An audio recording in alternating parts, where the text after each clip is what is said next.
안녕하세요, 제한입니다. 멜라토닌에 구체적으로 어떤 영향을 미치는지에 대해서 자세히 한번 검토해보는 시간을 가지도록 하겠습니다. 자, 첫 번째 보시면 이제 멜라토닌이 어디서 또 언제 나오는지에 대해서 한번 알아보도록 할 텐데요. 꿀방울체 또는 뭐 송과체라고 부르는 곳에서 나와서 거기서 나오는 양도 있지만 실제로는 위장관계에서 다 세로토닌이라는 물질을 멜라토닌을 합성해서 실제로 만들어지는 거는 GI 트랙 쪽에서 좀 더 많이 만들어지는 것 같아요. 그게 혈관계를 타고 다니다가 필요한 곳에서 딱딱딱 붙어서 멜라토닌의 역할을 하는 것으로 되어 있습니다. 두 번째로는 그 멜라토닌이 언제 잘 나오냐는 여러분도 다 알고 있어요. 그렇죠? 저녁 때 나옵니다. 저녁 8시부터 천천히 증가해서 9시, 10시에 폭발적으로 증가하고 그 폭발적으로 증가한 게 3, 4시 정도부터는 점점 없어집니다. 적어도 이 시간 동안은 깊은 잠을 들 것을 권유드려요. 낮 동안은 코티졸이라는 호르몬이 나오죠. 이게 일반적으로는 스트레스 호르몬으로 알려져 있는데 정확히 번역하면은 스트레스를 인간이 받으면 스트레스를 없애기 위한 보상작용으로 나오는 호르몬이라고 보여져요. 그래서 아까 말했듯이 코티졸이 많이 나오면은 멜라토닌이 적게 나온다 그랬죠. 낮 동안 스트레스를 많이 받고 저녁 때까지 계속 스트레스를 받는 상황이면은 상대적으로 코티졸 호르몬들이 계속 높게 유지가 돼요.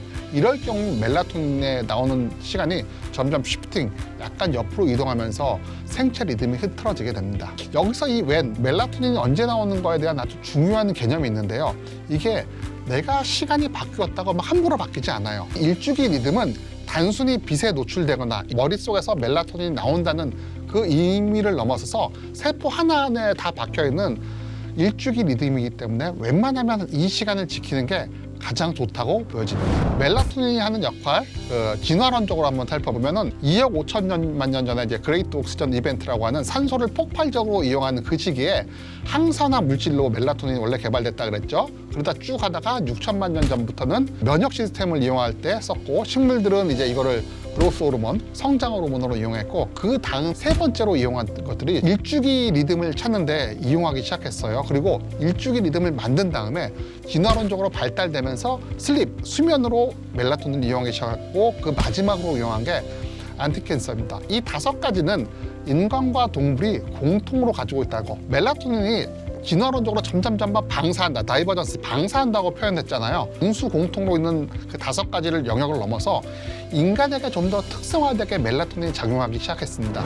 제일 먼저 가장 뛰어나게 보이는 게 리프로덕티브 호르몬이죠. 즉 여성 호르몬 중에서 생산에 관련된 호르몬, LH, FSH, 에스트로겐, 프로게스테론, 이런 것들에 모두에 다 관여하기 시작해서 생리 주기를 조절하고 그 빈도, 기간, 언제 생리가 시작될지, 언제 생리가 멈출지 등에 깊이 관여하는 것으로 알려져 있습니다. 인간에게 작용하는 두 번째 기전은요, 이게 멜라토닌이 저혈압, 그 혈압을 안정시키는 데 되게 중요한 역할을 하고요.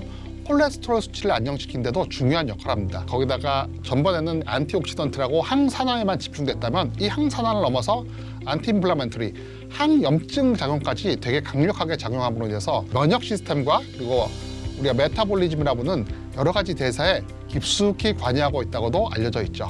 멜라토닌이 가진 세 번째 역할은 인슐린 분비에 관련되어 있다는 얘기인데요.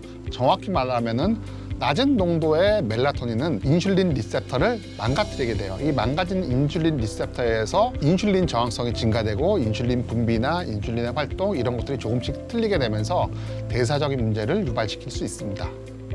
멜라토닌이 네 번째로는 암에 대해서도 작용하는데요. 대표적으로 논문으로 나와 있는 건 여성의 유방암 또는 남성의 전립선 암 문제도 있지만, 항산화라는 그 개념 자체가 DNA에 데미지를 주고 세포벽을 파괴하고 단백질의 변성을 유발시키기 때문에 어떤 종류의 돌연변이, 세포적 돌연변이를 유발시켜서 여러 가지 종류의 암을 유발시킬 수 있다고 여겨집니다. 이번에 나온 그림 보시면 알겠지만 아가, 즉 미국 위장관 협회에서 나온 2016년 논문인데요. 여기서 보시면 알겠지만 메타볼리즘, 그 대사가는 일주기 리듬과 깊은 관계가 있다고 알려져 있어요. 즉 일주기 리듬이 흐트러지면 여러 가지 대사 문제가 발생될 수 있다고 여겨집니다. 그러니까 당뇨나 고혈압과 고지혈증이 동시에 올 수 있다고 되어 있죠. 일주기 리듬에서 가장 중요한 게 아까 말했듯이 우리 멜라토닌 되잖아요. 그 멜라토닌이 위장관계에서 머릿속에서 나왔을 때 그 전구체인 세로토닌이 멜라토닌으로 바뀌는 과정인데, 이게 서로 일치가 돼야 돼요. 일치가 돼야 된다는 말은 뭐냐고 하면은 머리 쪽으로는 지금 밤인데 위장에서는 낮이라고 판단되면 안 돼요. 예를 들어서 위장이 다 쉬어야 될 때 머리도 같이 쉬고 이게 똑같이 동기화가 된 다음에 여기도 밤, 여기도 밤 되다 같이 자야 돼요. 이거를 흐트러뜨리는 행동이 결국 여러 가지 대사질환을 유발시킬 수 있다고 돼 있어요. 예를 들어 봅시다. 저녁 때 야식을 먹는 행위, 이런 것들은 머릿속으로는 자야 될 시간인데 얘는 아직 낫으로 움직일 수 있어요. 특히 안 좋은 거는 간에 알코올을 붓는 행위죠. 이 술 한 잔이 여러분 일찍 드셔야 됩니다. 너무 늦게 드리면 역시 미스매칭이 나와요. 또 지방간은 지방간 자체를 없애기 위해서 간이 끊임없이 노력을 많이 해야 돼요. 상당히 무리를 주는 거죠. 이것 또한 아까 말한 클락 일주기 리듬을 머리와 장을 일치시키지 않은 문제를 발생시킬 수 있어서 여러 가지 문제가 발생될 수 있습니다. 앞서 설명드렸듯이 멜라토닌이 정말 인체 내에서 여러 가지 중요한 작용을 합니다. 이런 멜라토닌이 되게 안 좋게 나오는 여러 가지 유해 요소가 있어요. 첫 번째가 뭐 뻔히 알다시피 빛을 많이 보는 거예요. 빛을 많이 보는 것, 특히 그 중에서 블루라이트죠. 우리 저녁 늦게 컴퓨터 보거나 또 핸드폰 보거나 TV 너무 늦게 막 1시, 2시까지 보는 것들 멜라토닌 분비에 아주 안 좋습니다. 이거 절대로 피해 주셔야 되고요. 뭐 두 번째, 세 번째는 아주 기본적인 내용이죠. 뭐 카페인과 담배, 이건 누구나 알 거라고 생각됩니다. 세 번째는 의외로 잘 모르시는데 진통제를 오랫동안 복용하는 경우에 멜라토닌 합성량이 떨어져요. 그러니까 어쩌다 아플 때 한 번 정도 복용하는 건 괜찮은데요. 조금만 아프면 계속 먹든지, 생리통일 때 생리통 주변뿐만 아니라 그 앞뒤로도 계속 복용한다든지, 내가 어깨 아프다고 장기적으로 복용하는 것들은 좋지 않습니다. 고혈압에 관련되는 몇 가지 약물들이 있는데요. 이거는 이제 의사와 상의해서 좀 더 잘 처리하시면 좋을 것 같습니다.